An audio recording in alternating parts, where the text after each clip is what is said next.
Because everybody knows that January is pretty much just the month where you go, what on earth happened last year? What was that all about? And then February is the month where you actually get all of your crap together. Although we are halfway into February and I'm just making this video now.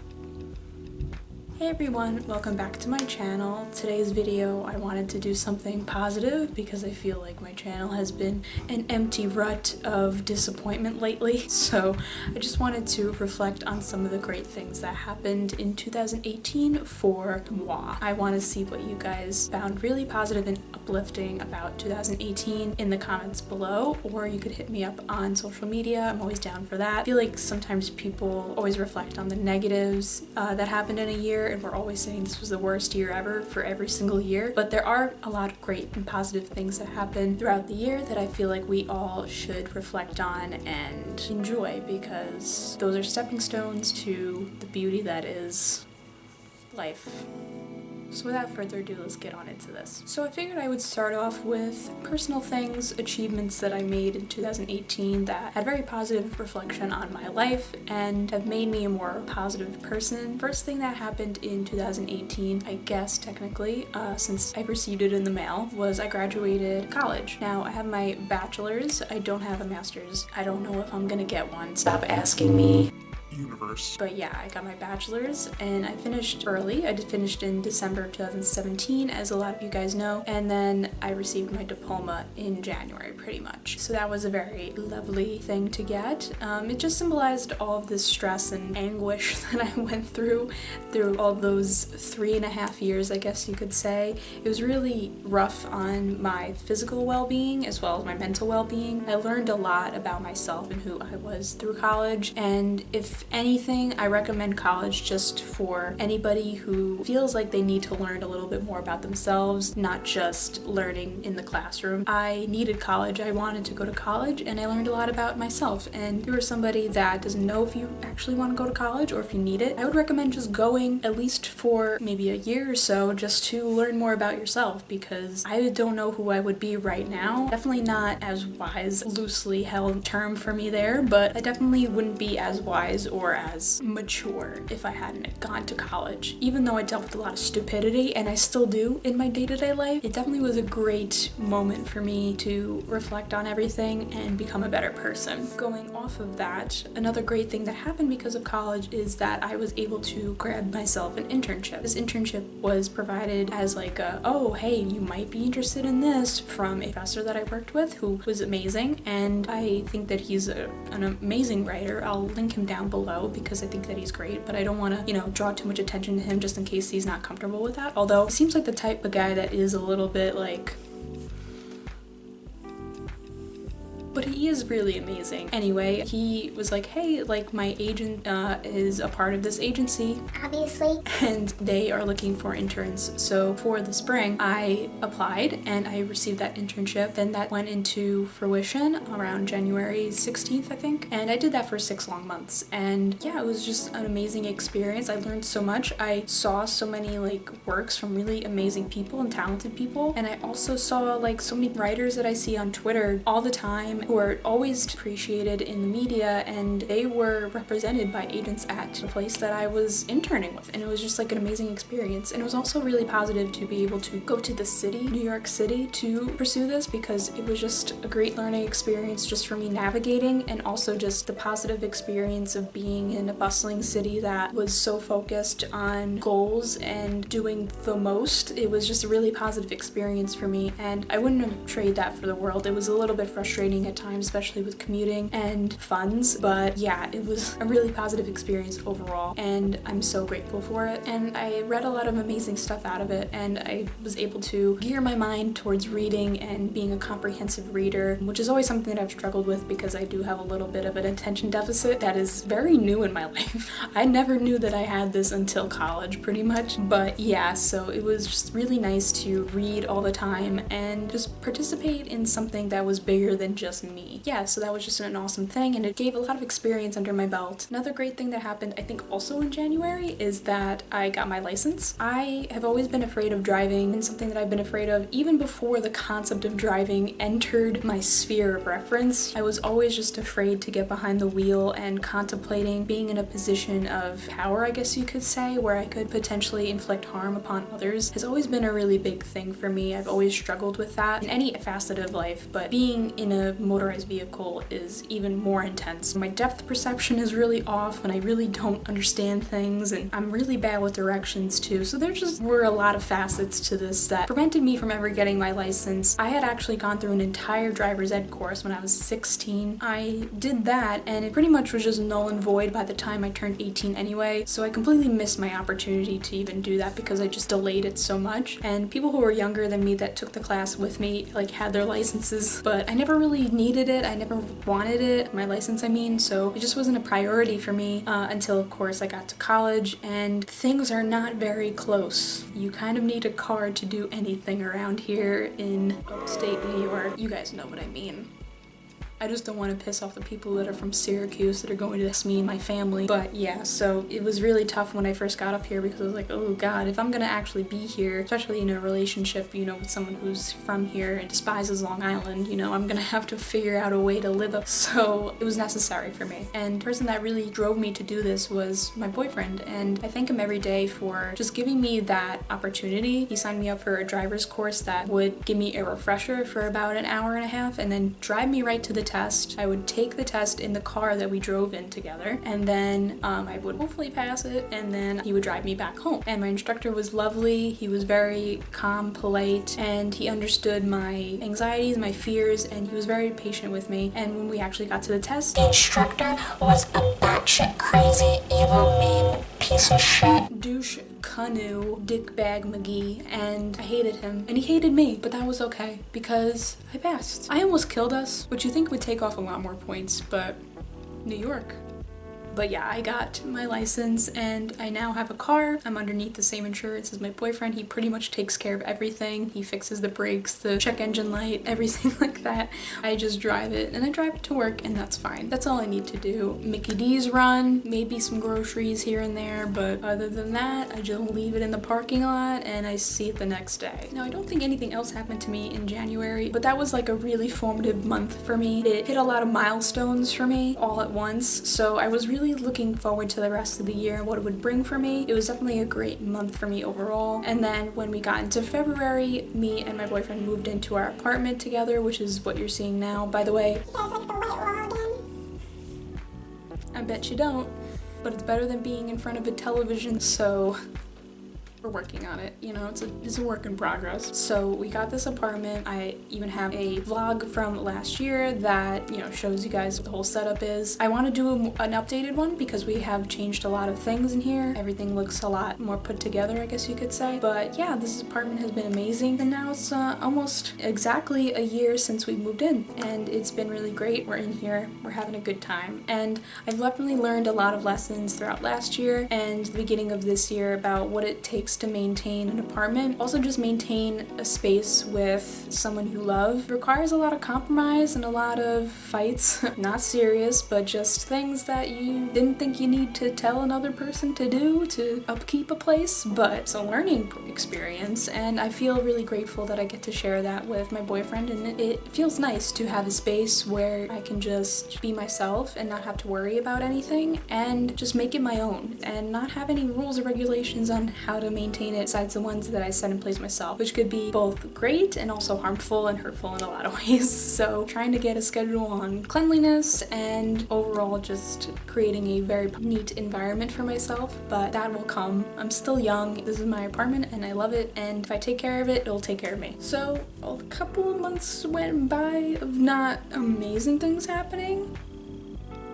But you know what? That was a learning experience. Figured a lot of things out. Realized some things, you know? 2016 was the year of realizing things. So was 2017, and so was 2018. If we're being 100% honest here. I take that with a grain of salt, but it definitely impacted the rest of my year, my mental health, my physical health, everything. So those few months were okay. They weren't great. But then of course in June I actually went on a vacation that took me out of the country, so that was pretty cool. The only other time I did that was on a cruise when I went to Canada, which isn't very exciting. Not much to do there during the summer months. But this year I actually went to the Bahamas and we went to Nassau on a cruise ship and we celebrated my grandfather's 80th birthday. This was something that I planned on vlogging, but I decided against it ultimately because I was in a really weird place as far as my channel was going, and I just wanted to focus on creative stuff, not really exposing my family and my loved ones. The entire concept of constantly filming and being obsessed with the technology in your lap instead of really experiencing what was going on around you and enjoying time with your family was something very daunting to me. Of course, I would have had the memories, but I have all of them through my Instagram photos and just the memories that I shared with the people that I loved, and I decided ultimately not to film any of it, and I really appreciate the fact that I didn't because it was a wonderful experience to have, just to be in the moment. A great time for me. Then there was me and Kevin's birthdays that kind of came and went. It wasn't very exciting. This was when I was going through a very depressive time and I didn't know what I was doing. That brings us to August, which the last week of August was really great because that's when I was accepted a job at Target. I also went on a second vacation.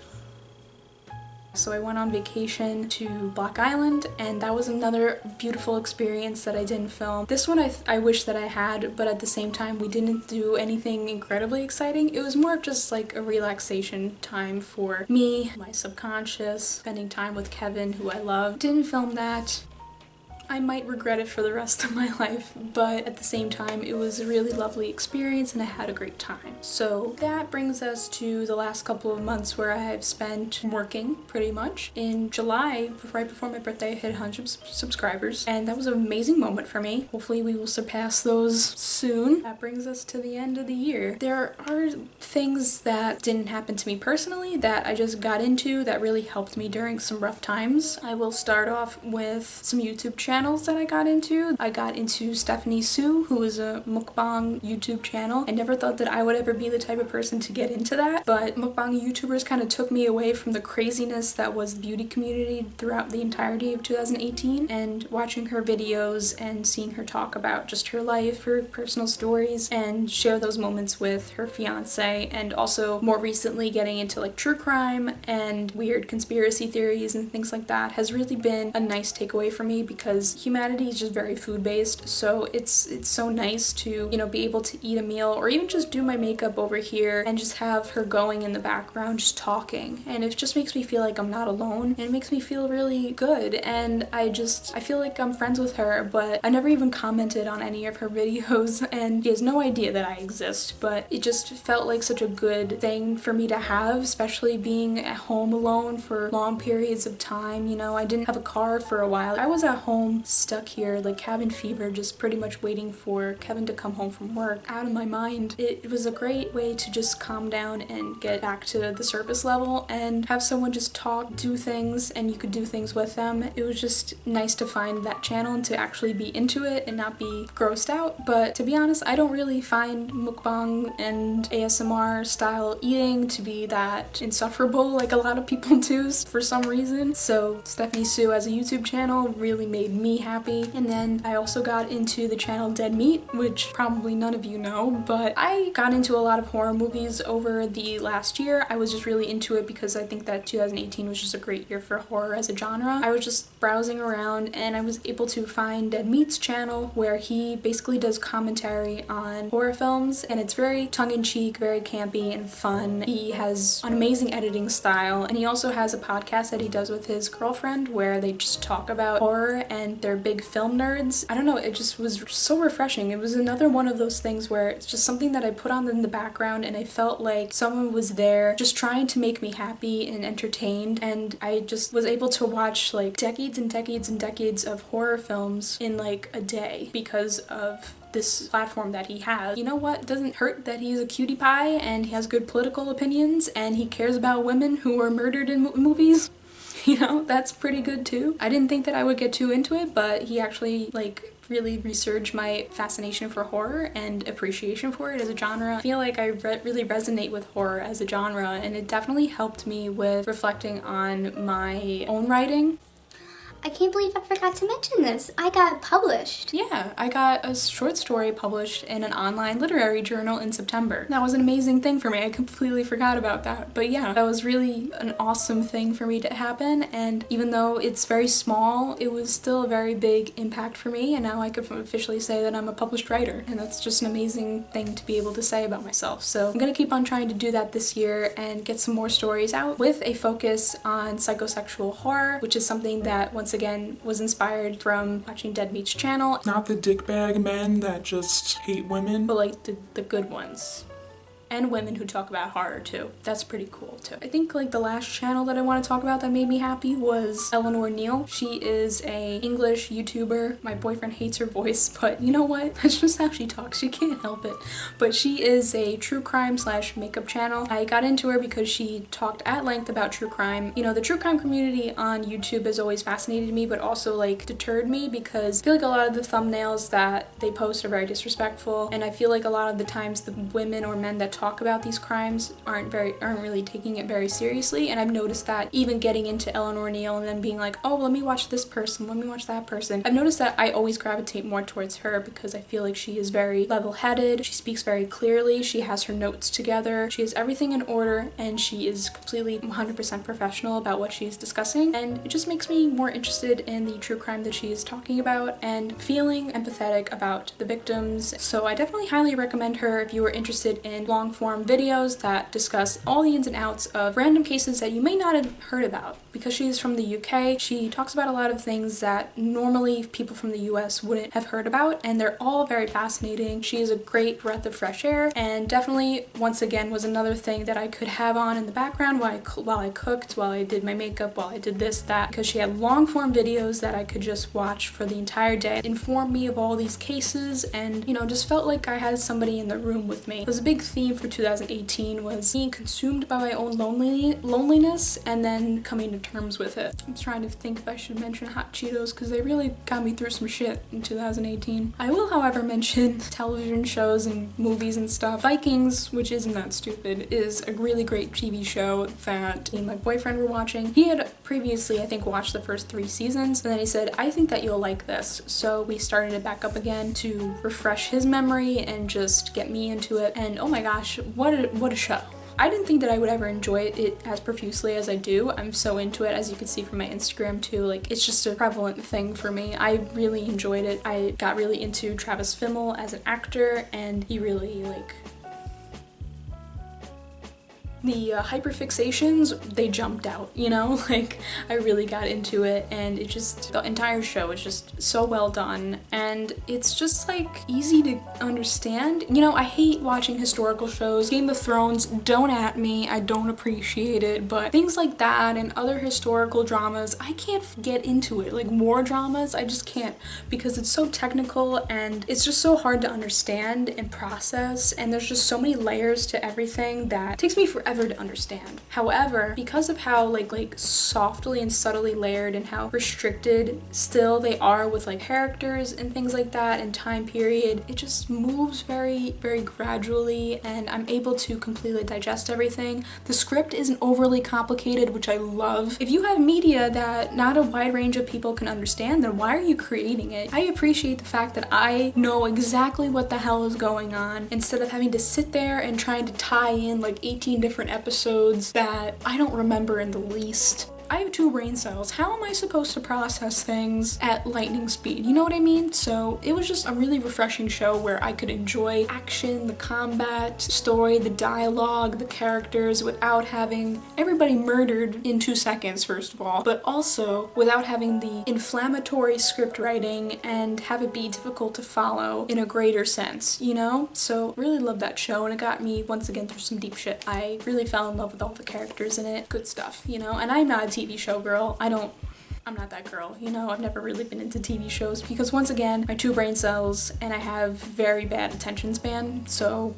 the fact that I got into this was really nice. So then another thing to talk about. Roast me if you want, but Venom, The cinnamon topography. Poetic cinema. But yeah, that was like a really, really good moment for me. Like, fuck A Star Is Born, which came out on the same day.